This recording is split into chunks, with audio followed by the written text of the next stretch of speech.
Hi, so in the previous video I talked about what a basic member of NameThreads.com can do. NameThreads has a database of about 160,000 domains which have been listed by users of Namepros.com, and basic members can search by keyword, extension and domain length to find domains they're interested in. Advanced members have a lot more search criteria available to them, which I'm going to show you in a moment. And also they can export the results to either a CSV file or an Excel file for further analysis. So when you're an advanced member, you can log in. When you log in, you get to this kind of profile page, and you can still use the basic search page that basic members can use, but on top of that you can use the advanced search page, and I'm going to show you what that looks like. You can see there's a form here with various criteria that you can fill in. You don't have to fill in all of them, but you can fill in the ones that you wanted to narrow down the domain names that you're interested in. So I'll give you an example. Say you want domain names that start with I. If you put in open bracket I, that indicates that the domain name has to start with I. And you can specify the TLD. So let's just specify. If we specify com,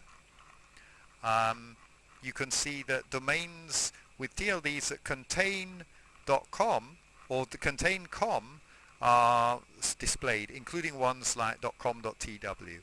If I put that TLD in brackets, it will narrow it down to just .com domains. And I can specify, maybe the length will be from 4 characters to 8 characters, and unlike with the basic member, I can also specify that there will be how many digits will be in the domain. So I can say there will be 0 digits. It'll just be alphabetical, and also there'll be 0 hyphens in the domain. I can specify that 0 to 0 hyphens, and then I can specify here a pattern. This is a consonant vowel number pattern.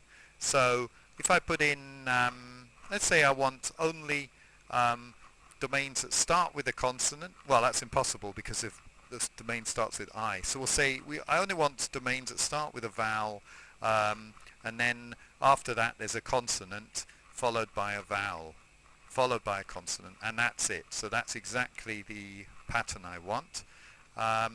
Then that's what we get. We get domains that are CVCVC.com domains beginning with I. Okay. I can also specify how many Western characters the domain should contain. So that will exclude domains with characters like Q, Z, and other characters that are not common in English. So we can say that the domain has to include 4 Western characters, for example, and that will narrow it down some more. In fact, there's only 3 possibilities. Let's just remove that. We can say that the domain must contain at least 3 Chinese premium characters. It couldn't contain 4, obviously, because I is not Chinese premium. Chinese premium, and in fact there's none, which is quite surprising, but it's true.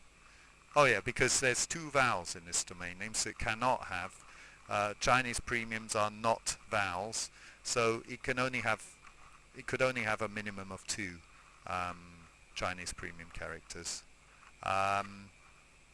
So that and we got more. We can also specify how many characters are numbers but not 0 or 4.